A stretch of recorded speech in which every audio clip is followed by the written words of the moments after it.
so are you uncomfortable and you need to turn your seat, you need to keep eating or whatever. The first thing, we're going to begin before the beginning, and I said, well, that'll be understandable when we end after the beginning. Because pretend that somebody came to you and said, we have a group of wonderful, receptive people, and we want you to come talk about your passion. What you love and how you can love it, what it's all about. And you have 2 months to prepare. Well, I say there's about 1 million books written. Well, every book is about storytelling one way or the other, and I own a whole bunch of them. And this last 2 months, I've read out of quite a few. And frustration for me in talking to you is that I could talk all day, but I'm not going to. I might have said we need to be through at 1:30. I'm making myself a 5-minute leeway for goodbye, but the beginning before the beginning is to tell you, to show you something. You'll open the envelope on your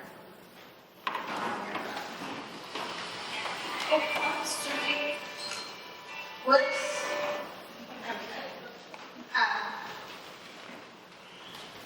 I was going to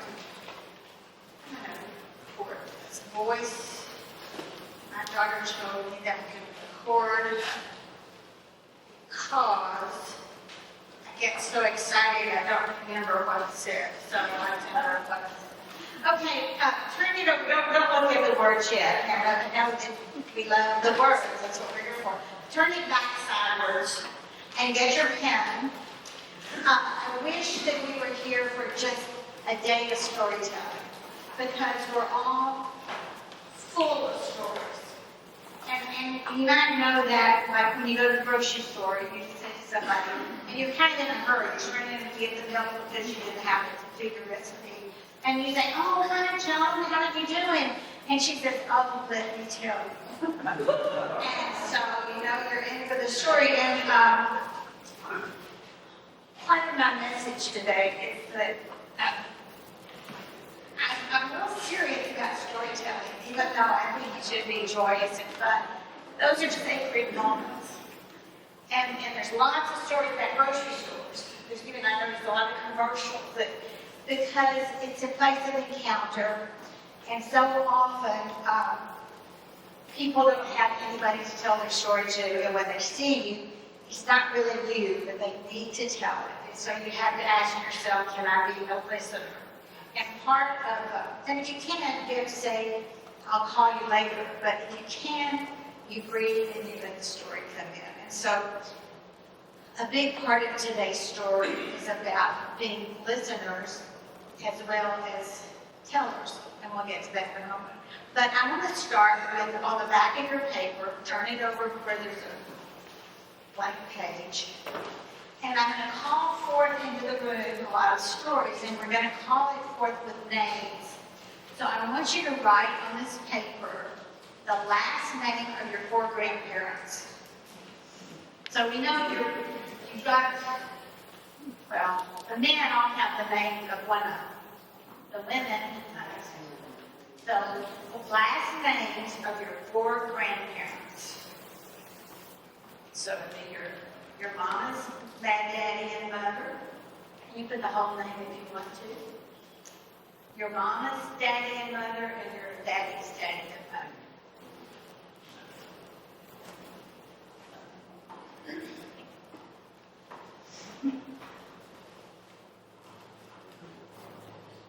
Okay. Now we're going to just get a little crazy because part of storytelling is getting you outside our norms. Which you don't have to ever, but it's when you go to the edges that you find your own mystery and the mystery. So I'm going to count to 3, and I want everybody to say one of their names and say it boldly as if you're calling them to the room. Okay? Let's invite your grandma and your grandpa on either side here with us, and then.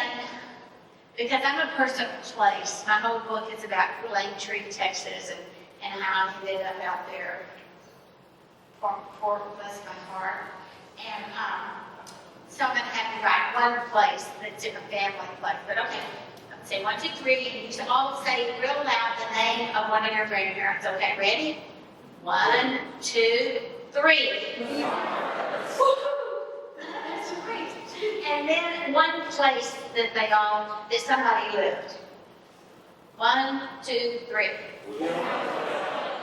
Okay, there you go with stories. And I'm going to I studied the lesson for today, and I hope next talk fast. I'm going to talk to you about how to do my thoughts of how to do stories in Sunday school.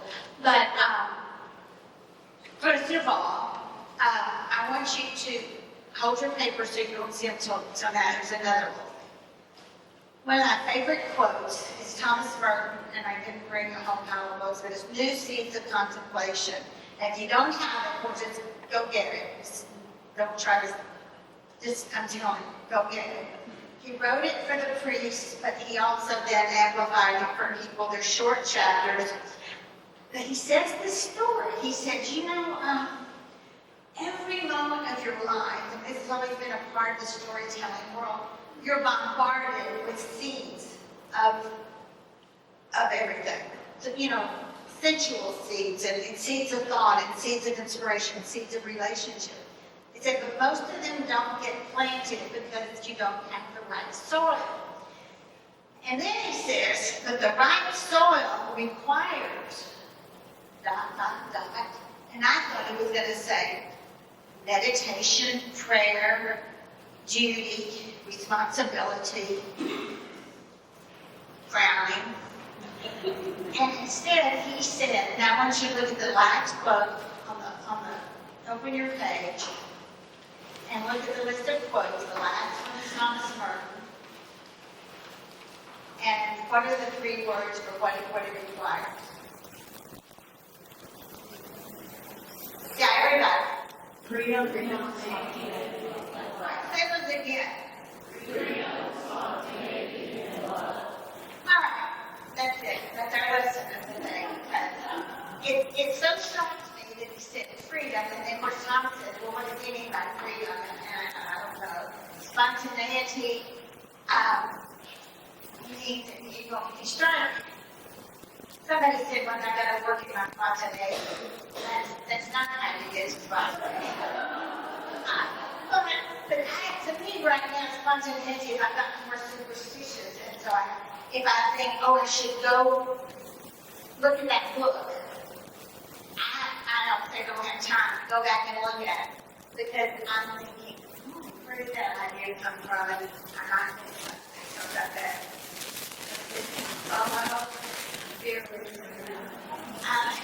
So, you've got freedom, spontaneity, love, you've got your grandparents. And the other thing funny about me, this is all before the beginning, is that I'm in a time of everything seems miraculous to me. But I don't really like the word miracle. I like it. When I say magic, mystery, amazing, it's like Tom and I went down the Mitchell Lake yesterday. First I mentioned something. I think Pepe's barbecue place. And I had an encounter with a man who'd been there 34 years. And he made a study. It was great. So all of those things so amazing to me that whether it's really a remarkable synchronicity or just a daily happening. And that's what stories are about. When we share a story, well, story is important, but we don't think it has to be grand. It doesn't have to be grand. It can, and you'll see from a couple of stories that I'll tell you today. But I grew up at the cradle of Rice Temple Baptist Church in Houston, and my parents started. And then when I was 6, we moved to New Springs, Texas, and I was immediately enrolled in the rhythm band, FBC, a BST, and there we sang a song, and I know Sylvia knows all the words of all the songs, but do you remember Deep in Line? How did it go? Deep in Line, deep in Line, there was that deep in Line. Well, it occurred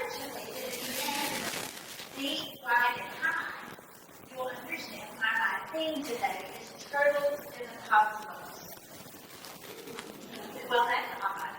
But one of my favorite stories is the story that the astrophysicist that he comes to talk, give a community talk, and he explains about the cosmos and all of that. However, whatever vocabulary he must have had to explain it to the lay people. And this woman came up afterwards and said, "Thank you for your talk. You know, we all know that the earth is sitting on the back of a turtle." So being a kind person, he was going to humor her. He said, "Oh, is that turtle? What's underneath that turtle?" And she said, "Well, another turtle." And he said, "Oh, I don't know what's underneath that turtle." And she said, "Well, this turtle all the way down." And so that story is turtle. And the story is story. That you go down and down and deeper, and you never get to the bottom. And then the cosmos is, I was reading a poet named Archie Amos. This guy died and even aware of being on the planet. And he said, "Deep space begins at our heels, and I like to see my toes." For some reason, I like to think about being right here, and the cosmos begins at my toes. So not only do we have circles all the way down, we can go out literally past Uranus, past everything. If you're like me, you get so excited thinking about Voyager, then you just go so far out. But then, finally, you get the peanut butter out of the refrigerator. You have to live in the present in your daily life. That you tell your stories. And I really, my Tony, that when he wants his to consider telling stories, and what I really want is for you to all tell a whole bunch of stories. I'm here with a mission. First of all, second of all, third of all, it is amazing to me to have this baptism, and I'll tell you why. Well, how many of you grew up in the Baptist Saints? Woohoo! Almost all of us. Well, did you go to Baptist Sunday school? Okay, so we're going to have at this table. And the community that we have, and the community that we still have, is unique, and more and more, you can even deeper. It's really so uncommon to have a place that you can come and be together with people. And then, for what purpose? For the purpose of exploring your spiritual seeking, to explore the path that you've chosen in the Bible, Christ's story. And so, one of my people, he mentioned that they were navigational. I don't know if you know him, but I put him on my bibliography. He wrote he wrote a dissertation, a book about the prophets. And one of the things he said is, the prophets don't matter, I don't have time for it. But if they matter, I have to throw in the whole stuff. My opinion is, what you're doing is real important. And instead of being serious, it can be fun, but it really matters to have stories told. And I don't know I don't know what you do in your study, although I did study your lesson for today. But to have community, where else do you have community? And one of the things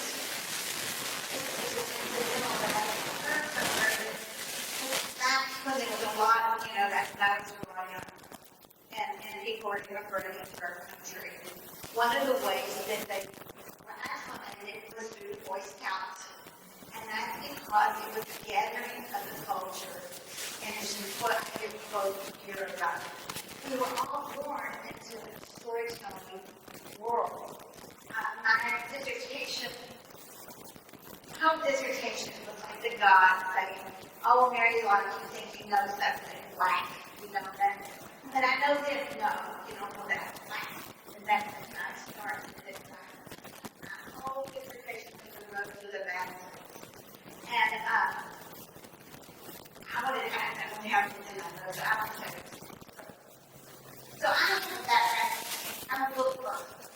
books, I read books, I talk about books. But I got a topic that there were no books for. It was one part of the work that I was doing this from the program that you did how to look at the mythical stories in our daily life with our moms and our dads and our lovers and our children and our homes and our land. So I said, do there's no books, there's any text. I'm not an anthropologist or archaeologist, but I ended up renting this house that was down on Lexington. Here's the story. Every morning at 6:30, I got up and walked to the edge of the canyon. It's right on the Rio Grande, but you can't get to the Rio Grande. It's sort of the joke that's on the big canyon. But I would go out there and watch the sun come up. And I remember this morning, I was thinking, my morning was broken, but I was thinking the words like, what am I doing here? You know, I want to go home. They're by myself, you know, all the way. And I rock hard, though there was something there on that canyon. Go here and look at this old house.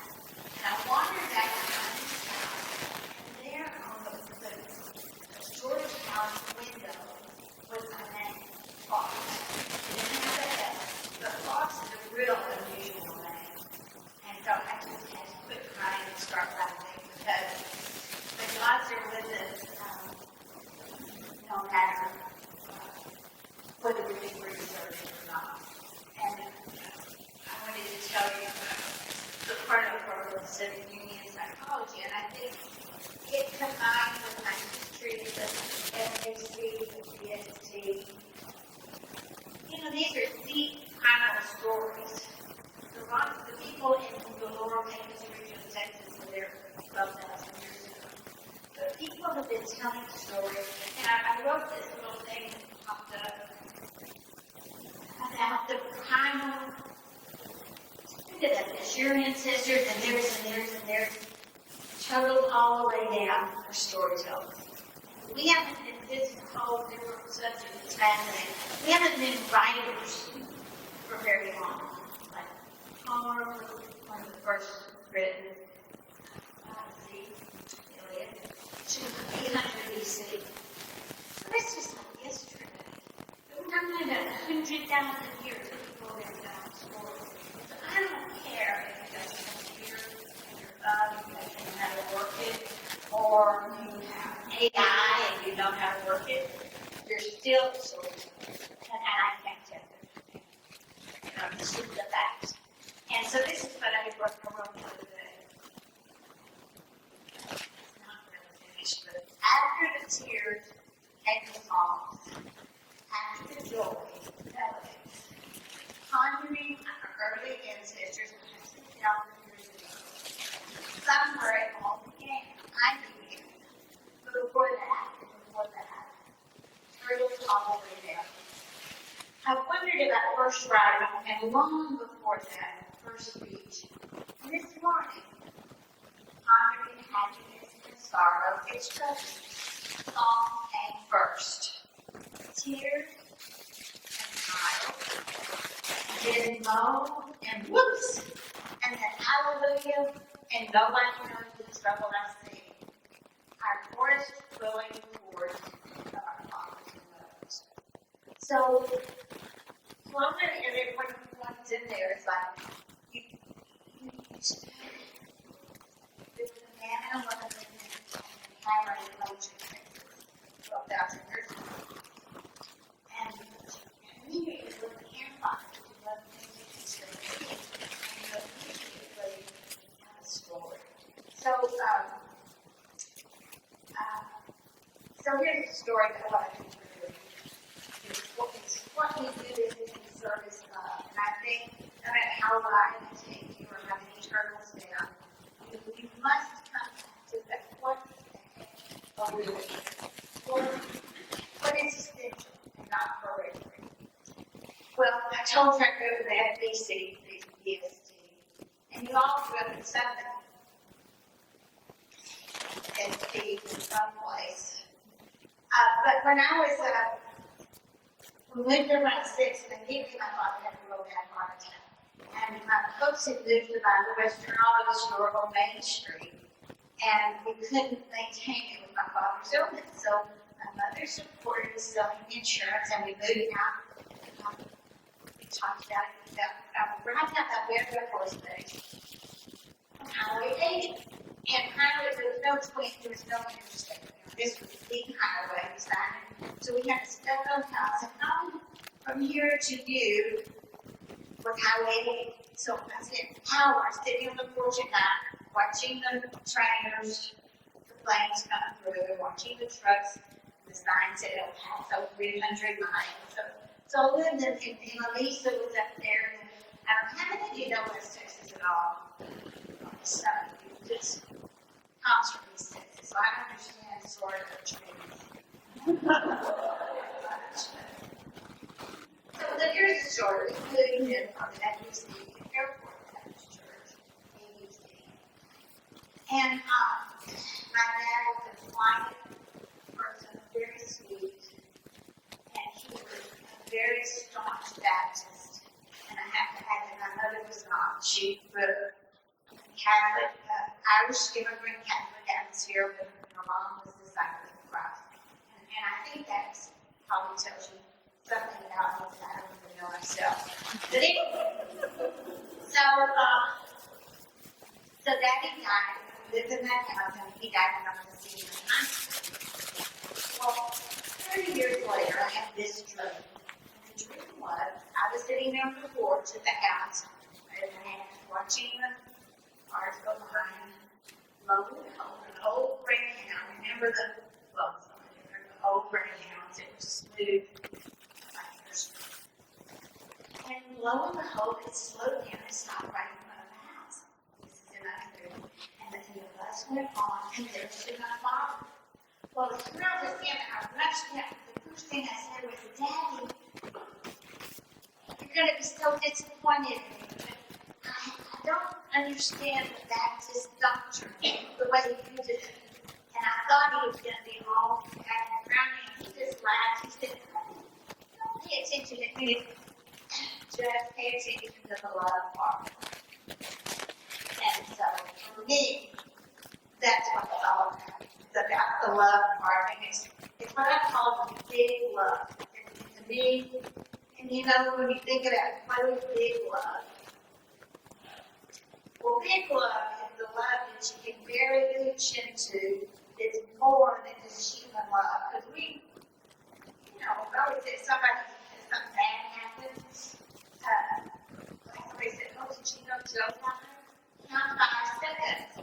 And that's not that you can sorry about Joe, but in the 6th second, you're thinking, how did that affect me? We're just self-turned. We're not that evolved. But we're capable of big love. And we can behave toward people in a way that we might not like, we might not want to, but we can show them big love. And every story we tell in the Sunday school class is going to be about big love, whether it's a story about somebody for a kid or anything else. It's about a truth that is transformative and healing.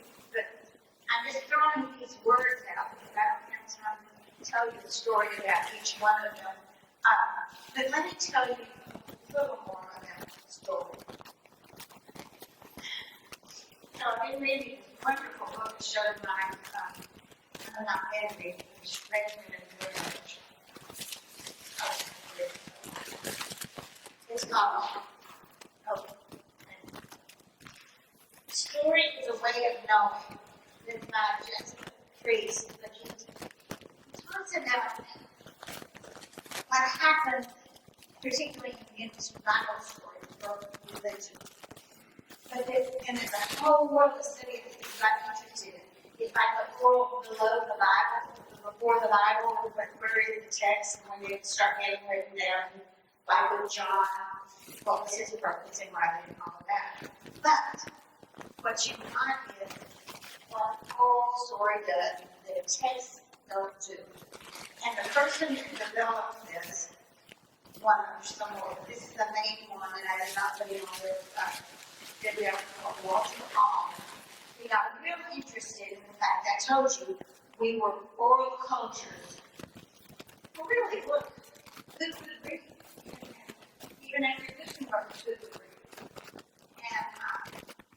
So everything is being told orally, and what that means in terms of Bible stories and in terms of our lives. Well,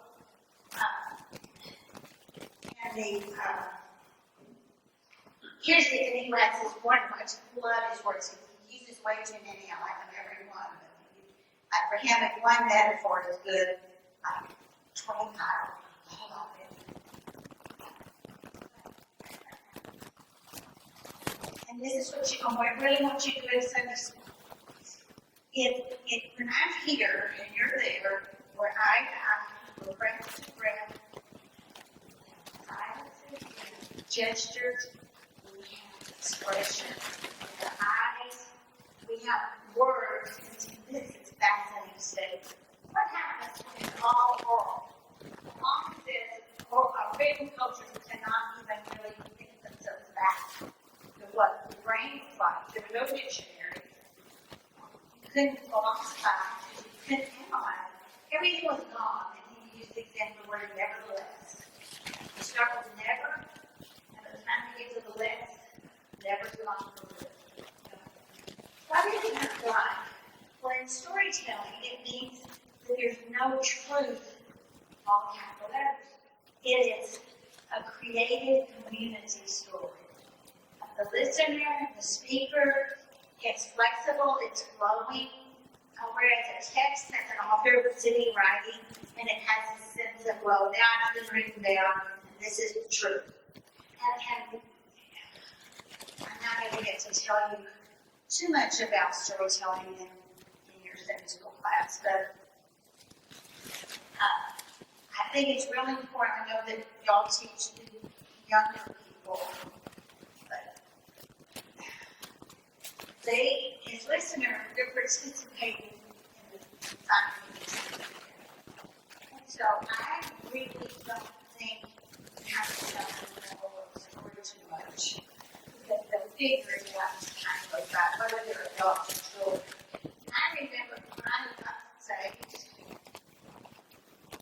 First Baptist Church in Spring, Texas. I was 8 years old, and that was the culture.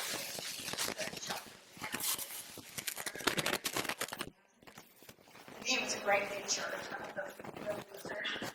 But I went in and told Dr. I'm Jesus, and I did look at the audience.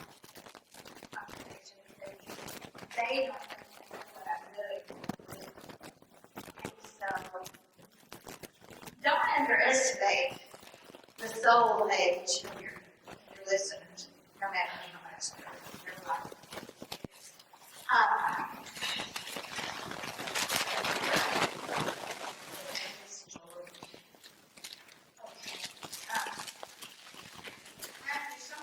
So much I don't want to do that, but I'm going to handcuff and tell you that this is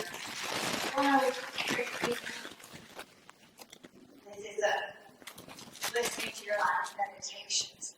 But he said, so beautiful. In storytelling, this is the hard part. Like, why didn't I give you all these books? Oh, they're written so beautiful. The words are living and the and the we talk. So we tell you, when I talk today, I will just stand for a while and I would say, well, I see that this and that and that. I mean, it's so much better if you don't use the written word.